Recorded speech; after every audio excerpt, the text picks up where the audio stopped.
Donc aujourd'hui au conseil communautaire du TCO, nous avons validé un certain nombre de rapports.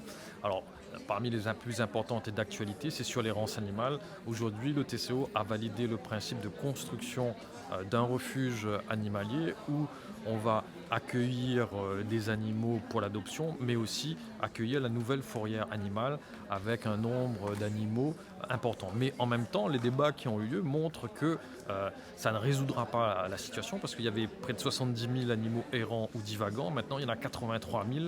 Donc, nous allons continuer nos efforts sur la stérilisation. Mais chaque propriétaire d'un animal doit prendre en compte de l'impact que ça peut avoir sur l'environnement, mais aussi sur la société. Donc ça, c'était un point important. Donc, dans le droit français, celui qui nourrit un animal est le propriétaire de fait. Et c'est ça qui est important. Il n'y a pas d'animaux communautaires, ça n'existe pas. Donc c'est pour ça qu'on sensibilise les personnes qui ont cette pratique, parce que ça encourage et ça accélère cette errance animale ou cette divagation qui cause des problèmes à l'agriculture, qui cause des problèmes aux personnes, parce qu'on a vu énormément d'attaques ces derniers temps, et il faut qu'on prenne à bras le corps dans ce dossier-là. C'est pour ça que nous allons voir l'ensemble des maires avec la police intercommunale pour mettre en place une pratique uniforme sur le territoire. Et je salue la décision du préfet de mettre un sous-préfet à la gestion de cette affaire pour vraiment éradiquer cette errance animale. Nous avons un centre animalier qui va être construit du côté de l'Éperon, qui est au barycentre du territoire et qui permettra une intervention sur l'ensemble du territoire du TCO. C'est quelque chose qui manque depuis plusieurs années. Enfin, ça va être concrétisé. Sur la gestion de la restauration scolaire, le TCO a mené une étude qui montre que presque un repas sur trois est gaspillé dans les cantines scolaires, malgré la présence de nutritionnistes, malgré la présence d'une commission de repas où les parents sont représentés.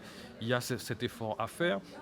Chaque commune va mettre en œuvre des mesures pour économiser sur les repas en ayant un grammage qui correspond à la quantité pour les enfants. Mais c'est vrai que souvent les parents disent qu'ils ne mangent pas assez, mais quand on voit tout ce gaspillage, il faut mettre en adéquation ce repas qui est important pour les familles, mais aussi le gaspillage qu'il faudra totalement limiter parce que ça coûte de plus en plus cher. Après, nous avons validé aussi un rapport sur la possibilité de pêcher dans les ports de plaisance du TCO. C'est un point important parce qu'il y a des pratiques, il y a des familles qui vont sur cette pêche de loisirs.